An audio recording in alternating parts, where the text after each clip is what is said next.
마가복음을 보면 예수님을 만나기 전과 만난 후의 변화를 강조하고 있다는 것을 알 수 있습니다. 그래서 아마 저자 자신이 주님을 만나기 전에 철부지 같은 모습이 너무 부끄러웠기에 이토록 변화를 강조했는지 모르겠어요. 오늘 본문은 우리에게 너무 유명한 주께서 마태를 제자로 부르시는 내용 아닙니까? 여러분, 마태가 이 직업이 뭐죠?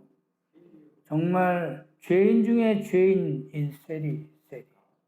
당시 세리의 그 위치가 어떤 것을 다 아시지만 당시 세리라고 하는 게 아무나 되는 게 아니에요. 세리가 되려면 지리학, 수리학, 그리고 다국어의 언어까지 능통해야 하는 그러한 실력자가 민족 백성들 앞에 손가락질을 받는 자가 된 것은 그들이 로마의 앞잡이가 되어서 백성들의 세금을 늑탈했기 때문이지요.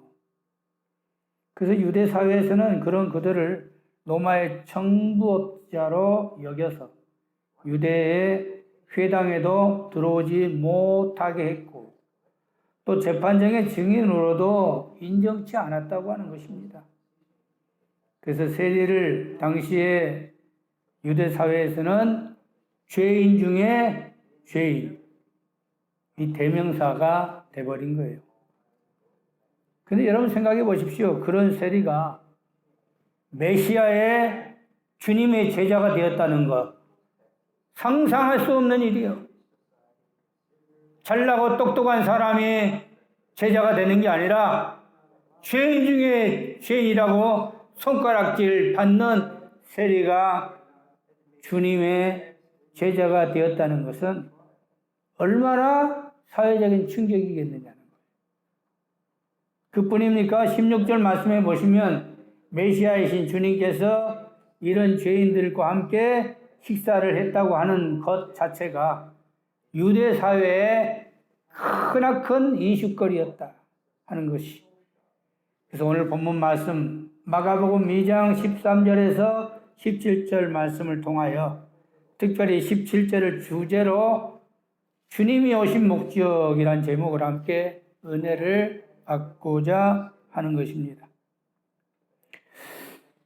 당시 주님의 그 사역을 보면 주님은 갈릴리의 가버나움을 중심으로 활동하셨습니다. 그 이유는 그곳이 갈릴리의 중심 지역이었기 때문에 다시 말하면 한국 지리로 따지면 천안 삼거리 같은 그러한 중심지였다고 하는 것이죠.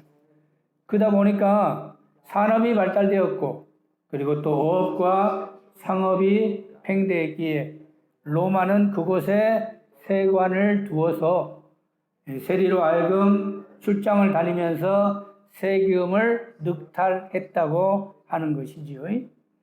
근데 본문 13절 말씀에 보면 주께서 가버나움 바닷가에 나가 큰 무리를 가르칠 때에 마침 그곳에 출장 나온 세리를 보았다고 말씀하고 있습니다.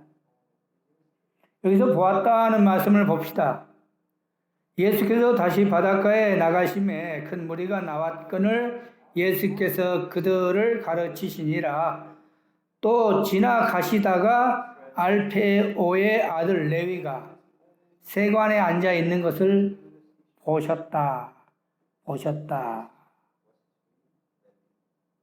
이 얘기 말씀 보면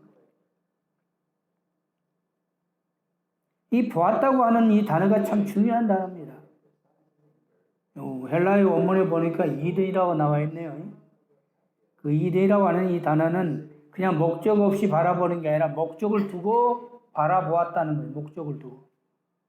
그러니까 예수님께서 오늘 이 갈릴리 이 가버나움 바닷가에 다시 간 이유가 특별히 오늘 레위를 만나기 위해 가셨다고 하는 목적이 담겨져 있다고 하는 것입니다.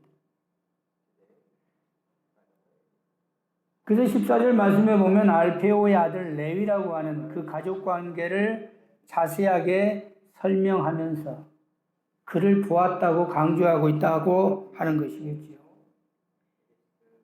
근데 여기에 보면 왜 본문의 저자 이 마가는 마태의 이름을 레위라고 소개했을까?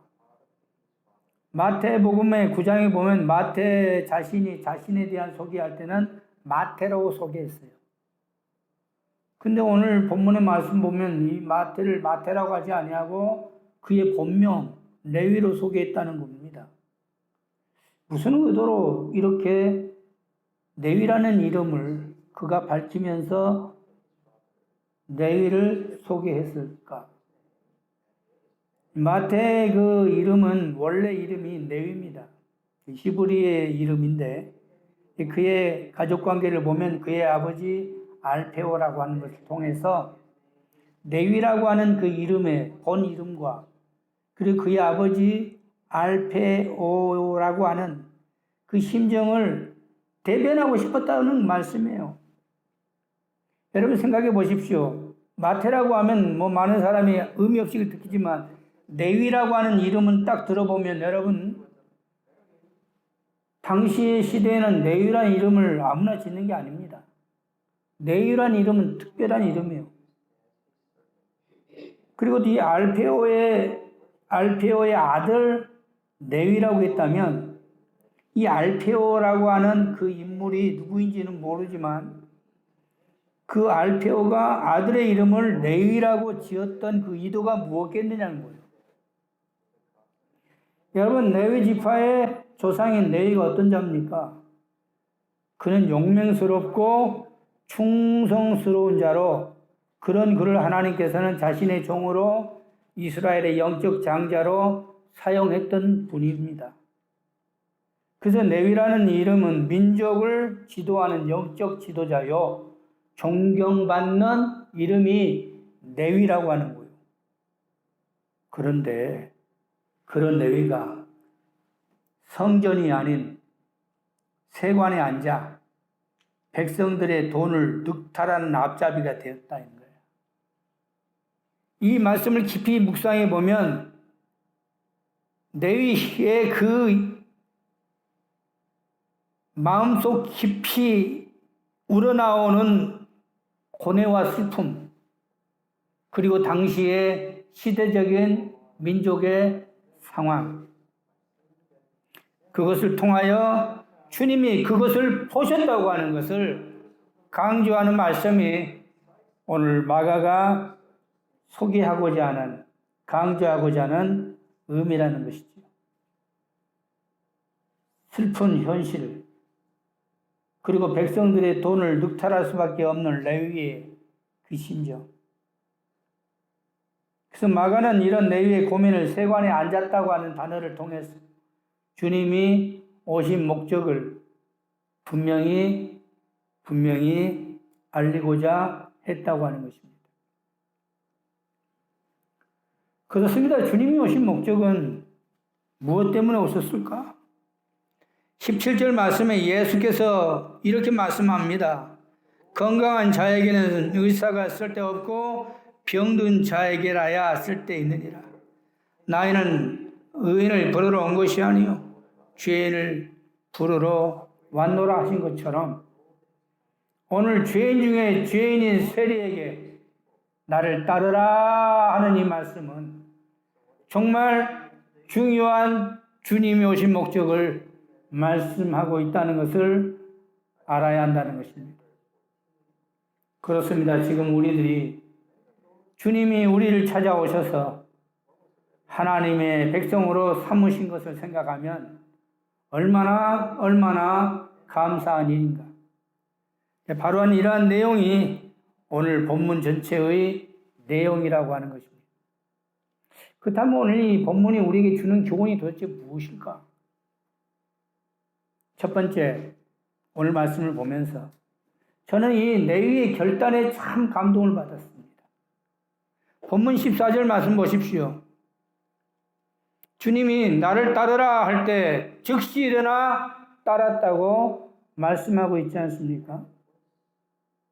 우리가 이 성경 말씀으로 볼 때는 그냥 그렇게 일어나 주님을 따랐다고 생각할 수 있는데 당시 배경을 보면 쉽게 결단할 수 없는 상황이라는 것을 아시한다는 것입니다. 당시에 로마의 세금 조항을 보니까 일반 세금과 정세와 그리고 관세로 백성들을 강요해 왔더라고요. 근데 이 세리의 입장에서는 일반 세금이나 정세로는 정해진 사람의 머리 숫자나 정해진 토지의 소유로 장난을 칠 수가 없더라. 이 말이죠. 그러면 이 세리가 무엇으로 장난을 칠 수 있겠느냐? 바로 로마 정부가 위임한 관세로 세금을 늑탈할 수 있는 기회라는 이야기예요. 당시 관세의 내용을 보니까 백성들이 지역을 통과할 때마다 통과세를 내게 했더라고요. 야, 지도가죠. 통과세를 받아먹었어요. 그뿐인가요? 거기에다가 마차세를 딱 정해서 마차의 바퀴마다 세금을 매겼어요. 와, 지도가죠. 이건 로마 정부가 위임한 권한이에요. 그러니까 자기 마음대로 적을 수가 있어요, 이것은. 또 그뿐입니까? 어부의 경우는 물고기를 잡을 때마다 몇 마리를 잡았는가를 일일이 다 세. 그래가지고 거기에 세금을 매기기도 하고 봐주기도 하는데 봐줄 때마다 호주머니에 돈이 들어온다는 이야기. 자, 그렇다면 생각해 보십시오. 세리의 입장에서는 절호의 돈 버는 기회는 언제? 세관에 앉아 있을 그 자리가 돈 버는 찬스의 기회 아니겠습니까? 그러니까 세리들끼리의 사이에서는 이 세관에 앉기 위해 돈을 주고 팔기도 했다는 이야기예요. 그렇다면 왜 하필 레위가 세관에 앉을 때 주께서 그를 부르셨을까? 만일 여러분이 레위라면 어떻게 했겠습니까? 지금 이 자리는 절호의 기회인데 분명히 그는 망설이거나 고민할 수도 있었을 것입니다. 그런데 오늘 본문 말씀 보십시오. 나를 따르라 할 때에 즉시 일어나 따랐다고 했습니다.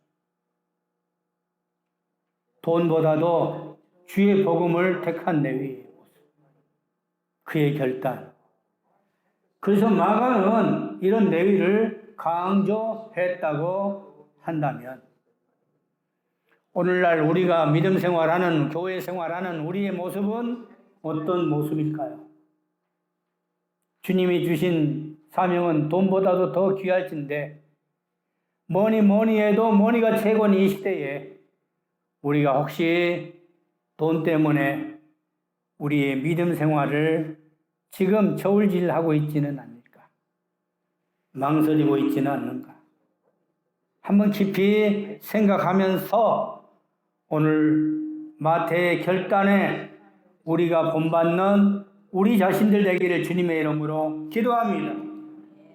두 번째 오늘 말씀해 보면서 그 부드러운 주님의 음성, 레위를 부르시는 그 사랑, 그 음성을 우리가 다시 한번 기억해 보자는 이야기입니다. 14절 말씀에 주님이 이렇게 말합니다. 나를 따르라. 나를 따르라.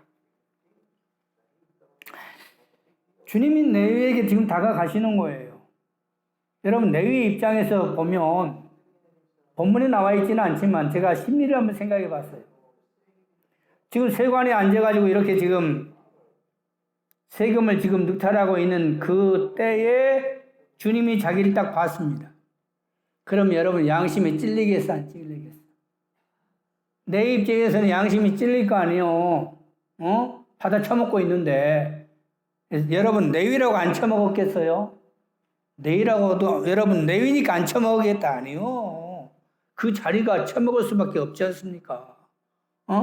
그러니까 그 레위가 지금 세관에 앉아서 지금 세금을 매기고 지금 장난을 치고 있는데 주님이 자기를 쳐다보면서 갑자기 다가오시는 거예요. 자기가 아는 바 저분은 성전을 뒤엎으신 분인데 이거 큰일 났네. 그렇다면 분명히 세관을 뒤엎고 야단을 치면서 이 민족의 반역자야. 당장 나와 무릎을 꿇어라. 하고 야단을 칠 줄 생각하고 있었을 거란 말이죠. 삶의 정황에서 한번 생각해 보세요. 그런데 웬일입니까?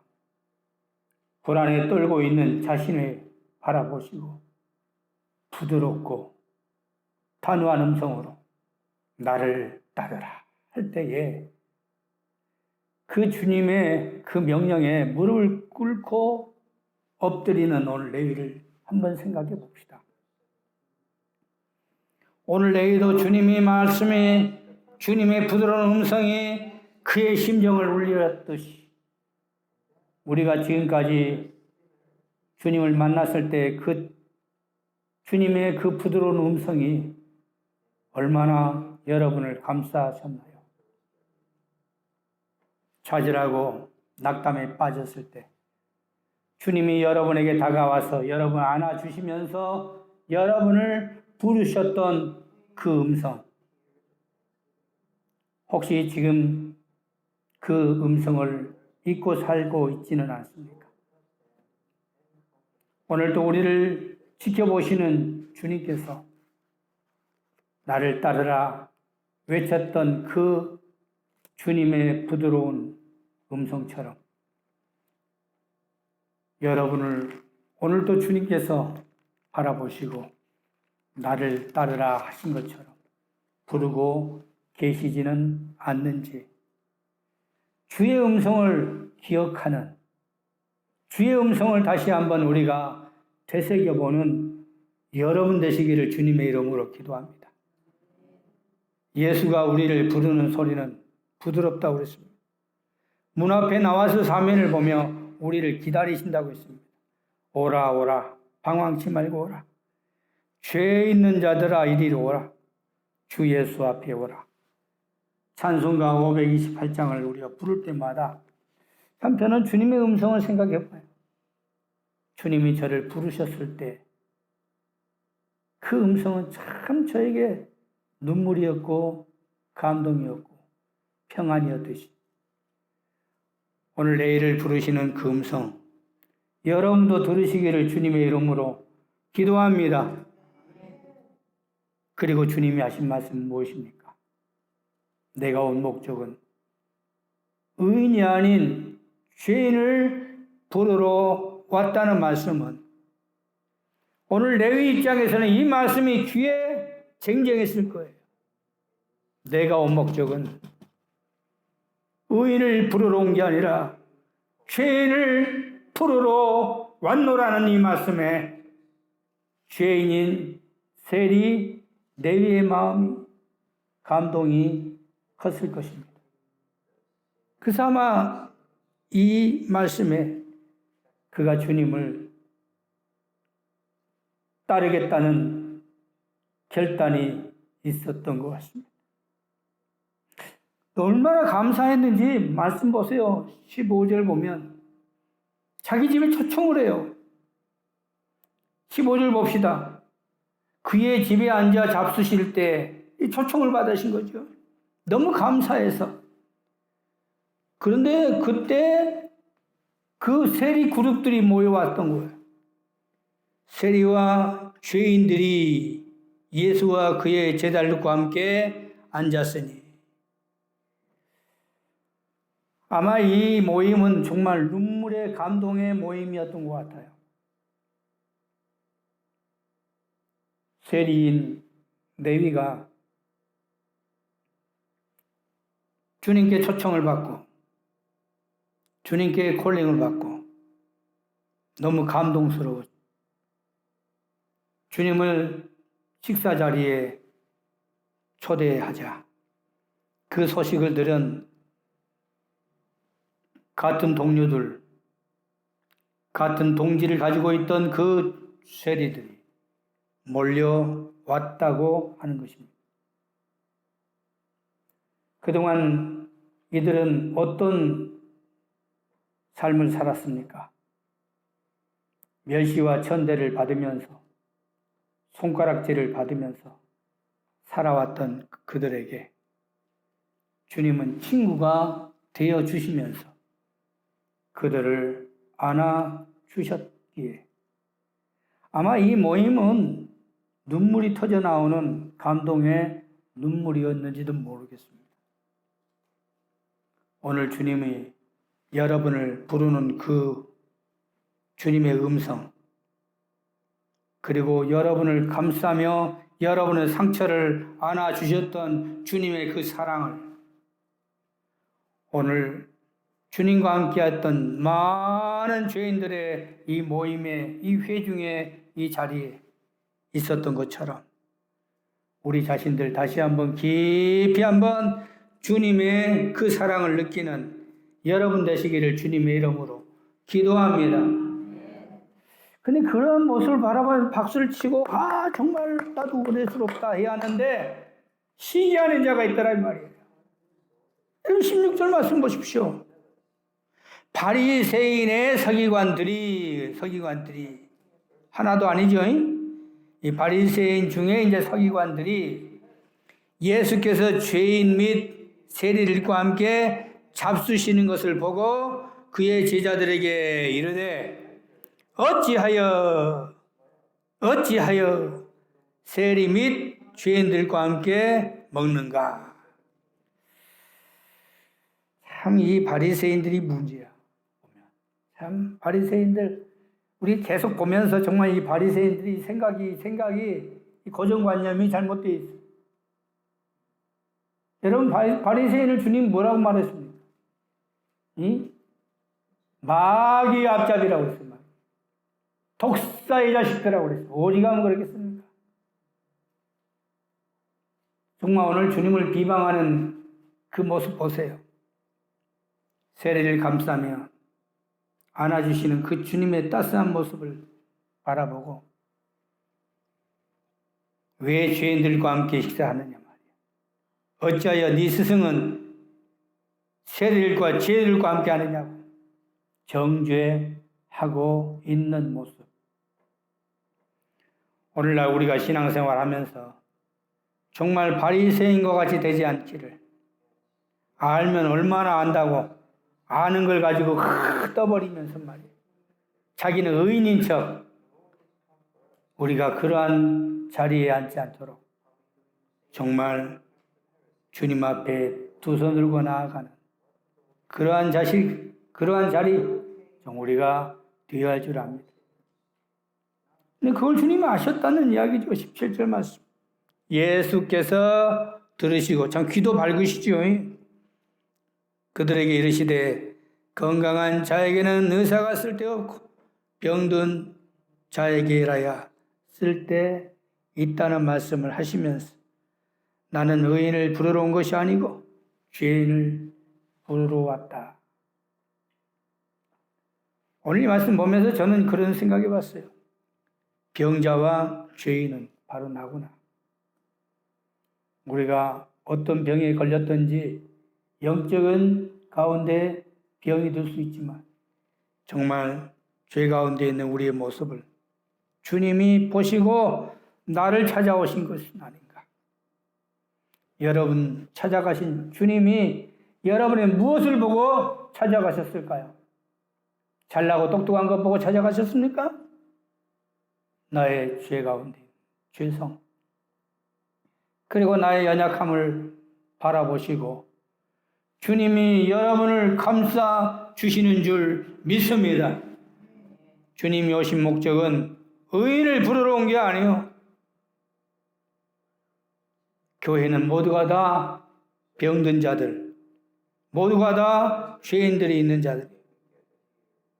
그러기에 건강한 자에게는 의사가 쓸데없듯이 정말 병든 우리들, 연약한 우리들, 그리고 죄 많은 우리들을 위해서 주님이 오셨다고 하는 것을 선포하고 계셨다는 것입니다. 이제 말씀의 결론을 맺읍시다. 오늘 본문 말씀은 당시 시대의 죄인 중에 죄인이라고 하는 이 세리를 통하여 주님이 왜 그를 부르셨는가의 목적을 설명하고 있는 마가의 말씀입니다. 그렇다면 오늘 이 말씀 속에서 우리는 어떤 믿음 생활을 지금 하고 계십니까? 본문을 보면 세 종류의 사람들이 나오죠. 첫 번째는 주님의 말씀을 듣기 위해 모여든 무리들이 나오고, 두 번째는 죄인이라고 지칭받는 세리 레위가 나오고, 그리고 세 번째는 이것을 바라보고 정죄하는 바리새인이 나온다면, 과연 지금 나는 어떤 교회 생활을 하고 있느냐는 거예요. 행여 우리가 오늘 손가락질을 받는 죄인 가운데 있는 세리이지만 주님의 사랑을 받는, 주님께 인정받는, 주님이 오신 목적을 분명히 하기 위한 세리의 자세에 섰다면 돈보다도 복음의 결단을 하는 각오의 신앙이 다시 살아나는 여러분 되시기를 주님의 이름으로 기도합니다.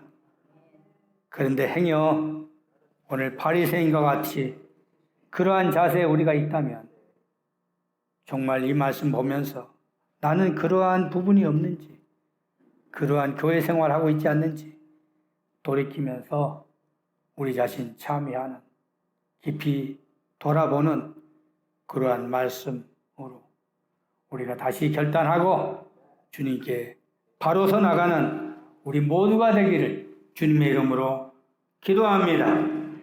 기도합시다. 자비로우신 하나님 감사합니다. 오늘 세리 중에 특별히 레위라고 하는 주님의 제자 마태에 대한 소개의 말씀을 통하여 주님이 왜 마태를 부르셨을까? 세리는 죄인 중에 괴수인